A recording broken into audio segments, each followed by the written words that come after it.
matahari terbit di timur. Hai, selamat pagi. Assalamualaikum warahmatullahi wabarakatuh. Salam Om Swastiastu, nama budaya, salam kebajikan, salam sejahtera untuk kita semua. Khusus untuk teman-teman dimanapun berada yang mencintai dunia pertanian, mari kita berkarya nyata saja. PT Tani selain dari off-taker juga sebagai bisnis kolaborator yang menghimpun pengusaha ekspor dan pengembangan sumber daya manusia. Simak video ini sampai akhir. Nah, langsung saja ke intinya, saya hari ini akan memperkenalkan stevia. Sudah tahu dan kenal belum sih apa itu stevia? Stevia adalah pemanis yang aman untuk diabetesi atau sahabat penderita diabetes karena rendah kalori. Membantu mengontrol tekanan darah, lebih aman untuk anak-anak biasanya, dan ini bisa mengontrol obesitas. Selain itu, membantu mengontrol kolesterol. Dan yang terpenting adalah peluang usaha yang menjanjikan. Tanam daun jadi dolar. Wow! Assalamualaikum warahmatullahi wabarakatuh. Salam Om Swastiastu, nama budaya, salam kebajikan, salam sejahtera untuk kita semua. Dengan saya LH Karya, dan sekarang saya sedang berada di lokasi pembibitan stevia. Dan sekarang saya sedang berada di kaki dua gunung, Gunung Salang dan Gunung Gede Pangrango. Ketinggian di sini lebih dari 500 mdpl, jadi cocok untuk lokasi pembibitan. Yuk kita lihat. Ya teman-teman petani, dimanapun berada, saya sekarang berada di daerah Cijeruk, Bogor untuk lakukan kunjungan ke owner atau presiden komisaris PT Multi Agro Stevindo, sebuah perusahaan perkebunan besar yang bergerak dalam berbagai sektor perkebunan, salah satunya stevia. Kita ulas sekali lagi apa saja keunggulan stevia hingga digadang-gadang menjadi bahan pengganti gula. Yuk kita simak ulasannya. Stevia adalah nama populer dari bahan yang berasal dari tanaman Stevia rebaudiana. Daun tanaman ini mengandung sejumlah senyawa yang memiliki rasa sangat manis, seperti steviosid dan rebaudioside. Daun stevia sebenarnya sudah banyak dimanfaatkan oleh masyarakat Paraguay dan Brazil sejak zaman dahulu kala. Namun, penggunaannya sebagai pemanis baru mulai dikenal luas setelah seorang ahli botani bernama Antonio Bertoni memperkenalkannya pada tahun 1887. Saat diolah menjadi pemanis, tingkat kemanisan stevia bisa mencapai 50-350 kali lipat gula pasir. Pemanis ini juga mengandung 0 kalori dan sedikit karbohidrat sehingga cocok menjadi pengganti gula untuk diabetesi. Ini untuk pengidap diabetes sangat cocok loh. Banyak negara juga telah menggunakan stevia sebagai pemanis, termasuk Jepang, Korea, dan Amerika Selatan. Gula stevia ini dianggap sebagai sumber pemanis yang lebih sehat untuk pengganti beragam pemanis buatan termasuk saccharin dan aspartam. Sekarang, yuk kita lihat pembibitannya. Oh ya, Pak Sony bilang bibit stevia ini dijaga ketat dengan SOP yang dibuat. Sudah mencapai pada level ke-7, yang dalam artian bibit terunggul yang berada di Indonesia. Petani, kau teguh membela tanah hidup. Saya sekarang sedang berada di daerah Cijeruk, di daerah yang sangat dingin dan suasananya enak. Ketinggiannya ini di atas 500 mdpl. Sama seperti persyaratan dasar untuk kita menanam stevia harus di lahan yang di atas 500 mdpl. Nah, di lokasi ini kita akan lihat bagaimana caranya pembibitan stevia dari stek. Dan perlu diketahui bahwa bibit yang berada di sini yang dikelola oleh Pak Sony ini adalah bibit stevia yang sudah melewati tahapan genetika level 7. Sampurasun. Apa kabar Pak Sony? Baik, Mas Elhan. Aduh, ini rajin banget ini untuk dikirim kemana nih Pak? Ini untuk dikirim di perkebunan sekitar Cijeruk aja, Mas. Tadi saya sempat baca sedikit bahwasanya stevia ini harus di atas 500 mdpl ya kalau mau ditanam. Nah, lebih tepatnya di atas 700 mdpl. Hah? Lebih tepatnya di atas 700. Di atas 700 mdpl. Iya, artinya kalau bagaimana dengan di bawah 700 bisa tumbuh cuma tidak optimal. Oh, tidak optimal ya? Usia optimal dia atau katakanlah pertumbuhan optimal dia harus di atas 700 mdpl dengan curah hujan sekitar 1.300 sampai 1.400 mm per tahun. Ya, dengan tingkat kelembapan yang memang cukup, nanti paparan sinar matahari penuh, akan tetapi tidak menyengat. Nah, hal ini berguna ya untuk produksi daun ya, sehingga daun yang akan tumbuh nanti di sini akan lebih besar, ya artinya pada saat dia lebih besar tentunya volumenya akan lebih baik. Satu. Keduanya lagi bicara nanti tingkat kemanisan, karena yang dikejar dari stevia ini adalah kemanisan. Supaya dia lebih manis, ya kan dia harus ada di iklim yang memang baik. Satu, kedua dengan pH tanah yang memang pH basah ya, artinya di sekitar pH normal di sekitaran 6 sampai dengan 7 skala pH-nya. Kira-kira demikian. Nah betul, teman-teman saya kan banyak nih di seluruh Indonesia. Baik. Dan banyak lahan-lahan yang memang harus dioptimalkan. Ini kalau misalkan mau kerjasama sama Pak Sony ini bisa? Oh, sangat bisa sekali. Ada beberapa mekanisme kerjasama nanti, ya artinya dengan pola ekonomi kerakyatan tentunya tadi. Artinya kita sendiri selaku off-taker yang akan lakukan buyback atau katakanlah pembelian kembali terhadap produk yang kita jual nanti. Artinya si petani ambil bibit dari kita, nanti juga kita akan pastikan bibit itu tumbuh dengan baik. Kita lakukan pembinaan, kita lakukan mentoring, kita lakukan edukasi dulu sebelum menanam stevia. Setelah mereka memahami untung dan ruginya menanam stevia, setelah dia memutuskan menanam stevia, maka kita akan lakukan kerjasama seperti itu. Ada bentuk beberapa mekanisme kerjasama yang bisa kita buat. Nah, kami hanya membeli hasil panen yang memang bibitnya berasal dari kami. Karena kalau bicara jenis stevia ini ada sekitar 204 varietas. 204 varietas. 204 varietas. Nah, yang ini varietasnya apa? Nah, ini karakternya sama, Stevia rebudisiana, cuma ini sudah mengalami perbaikan genetik ya, sehingga tidak meninggalkan aftertaste atau rasa setelah diminum. Yang biasanya pada umumnya stevia yang memang ada itu meninggalkan rasa pahit atau rasa pahang atau rasa getir ya, atau karakteristik daunnya ada rasa daun. Nah, sedangkan yang kita buat ini ada ya aftertaste-nya sedikit rasa daun, cuma tidak setajam dengan asalan originalnya yang dari Paraguay. Sehingga kita bisa klaim varietas kita adalah varietas yang memang paling mendekati kemanisannya dengan gula. Dan kalau bicara tingkat kemanisan, kebetulan ya kita punya ini sendiri bisa lebih manis dari 300 kali lipat dari gula. Asumsikan kalau seandainya di dalam satu cangkir teh kita membutuhkan 1 sendok teh gula pasir, nah maka dengan gula stevia ini kita hanya membutuhkan 1 tetes gula, sirup gulanya.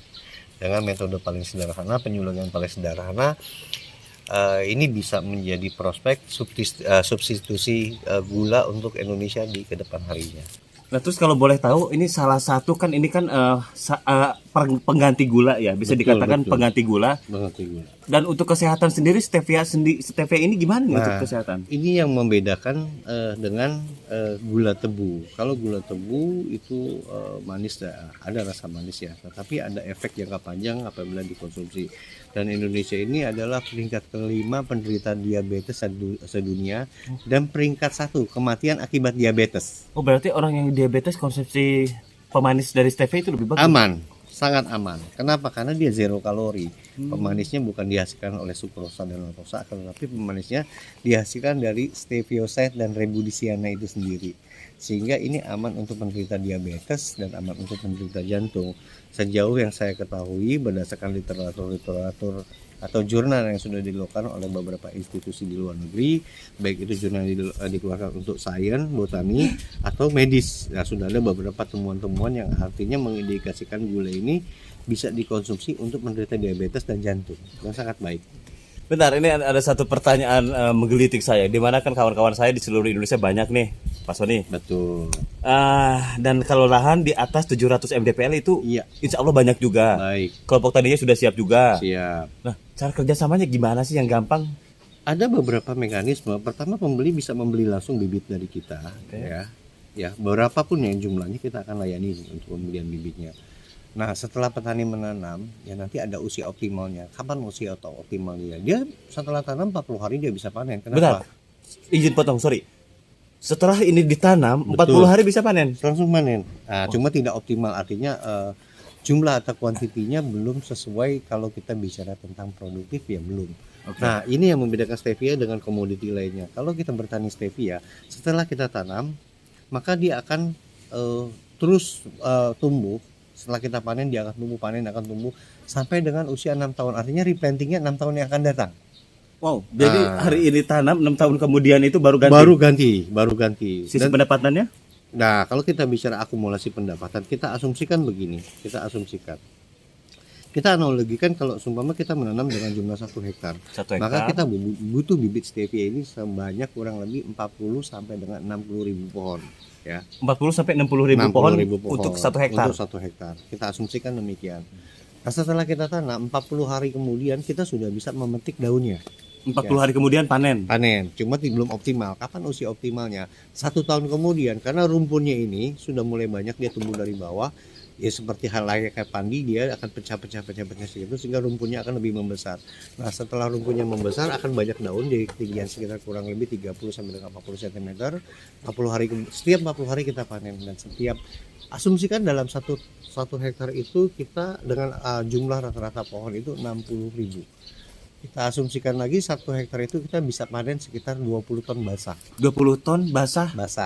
Setelah kita keringkan dengan cara sederhana, dengan cara dijemur, maka kita bisa menghasilkan kurang lebih 6 sampai dengan 10 ton 6 sampai 10 ton Kita setelah asumsikan dikeringkan per hektar ya. per hektar. Kita Oke. asumsikan dengan harga rata-rata hari ini adalah 20.000 untuk daun kering. Jadi 20.000 untuk daun kering berarti 20.000 dikali 6 ton ya, 20.000 dikali 6.000, 60.000. 60.000. 120 juta ya. 120 juta per 40 sampai 50 hari selama 6 tahun.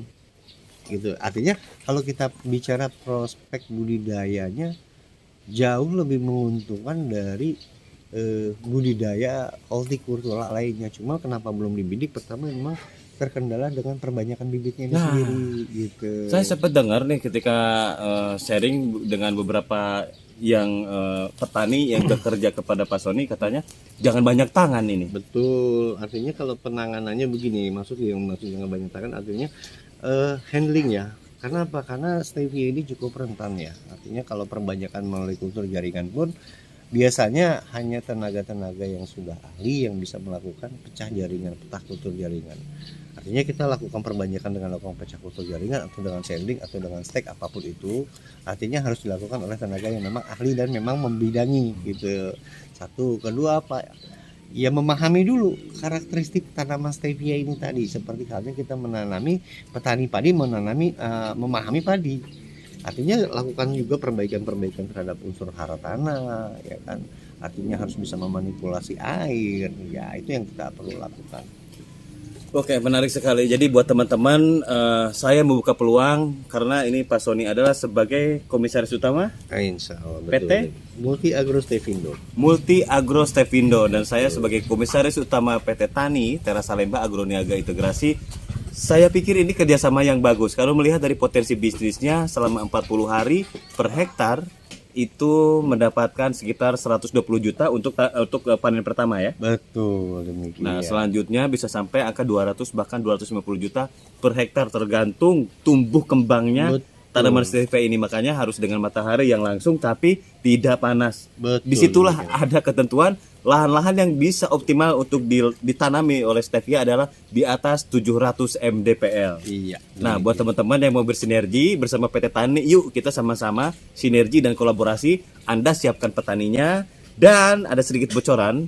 Jadi untuk pembiayaan kita siapkan juga beberapa metode. Tapi ya syukur-syukur ya Anda Bisa dilakukan secara mandiri. atau bisa dilakukan secara mandiri. Seperti yang sering kita lakukan di mana-mana, bisa dengan crowdfunding, bisa dengan investasi dari dana KUR atau dana PEN, pemulihan ekonomi nasional. Toh ini adalah untuk pengembangan ekonomi kerakyatan sustainable, berkelanjutan. Betul. Jadi tidak hanya sekali ini berekonomi kerakyatannya, Oh, iya. terus menerus berkelanjutan hingga anak cucu kita selanjutnya. Apalagi stevia masih jarang, karena saya dengar juga masih banyak yang belum optimal. Iya. Belum optimal. Dan ini stevia yang di sini itu grade-nya itu grade 7. Grade 7 dalam artian apa? Sudah terjadi perbaikan varietas dari varietas aslinya. Ya kalau kita bicara minusnya stevia, terlalu banyak minusnya stevia, sehingga kenapa kurang populer. Artinya belum bisa menjadi pemanis yang bisa menyaingi gula, ya, gula asalan tebu. Ini dikarenakan karena memang di dalam varietas tersebut terdapat karakteristik, ya, artinya karakteristik yang memang belum sesempurna gula tebu. Tapi dengan melakukan perbaikan-perbaikan yang insya Allah yang varietas yang kita miliki ini sudah sudah jauh lebih baik. Artinya sudah bisa dikategorikan langsung sebagai pemanis buatan tanpa merusak cita rasa material bahan makanan atau minuman sebelumnya, dan warna juga demikian, dan ini jauh lebih baik. Dan saya titipkan buat teman-teman UMKM yang berada di khususnya di ibu kota Jakarta. Saya tadi melihat salah satu workshop dari Pak Sony di belakang bahwa stevia ini sudah disatukan dengan teh. Dengan teh ini disatukan dengan teh dan menjadi salah satu produk. Betul demikian. Artinya kalau seandainya ini setelah kita keringkan, dia sudah lagi tidak menjadi bahan mentah, tapi sudah berbentuk bahan baku karena ready to use. Ready to use. Artinya bisa langsung pakai lah. Bisa langsung pakai. Apapun bentuk makanannya atau minumannya kita bisa combine. Seandainya kita punya chamomile, kita bisa combine antara chamomile dengan stevia, maka kita sudah dapat sweetener secara alami, pemanis secara alami gitu, atau apapun bentuknya nanti gitu. Ya, untuk pengembangan UMKM nanti kita akan bicarakan selanjutnya. Cuma saya sekali lagi mengingatkan bahwa peluang bisnis itu kadang tidak datang dua kali di dalam kehidupan kita. Betul. Peluang terbaik itu datang sekali, masuk akal, tangkap, terutama bagi Anda yang memiliki lahan lebih. Betul. Oke, saya Elhan Jakaria, mohon pamit. Pak Sony, terima kasih banyak atas waktunya. Sama-sama, Dan saya akan Mas. sebarkan video ini sampai ke pelosok Indonesia agar teman-teman milenial generasi muda bisa berbisnis stevia. Amin. Halus pisan.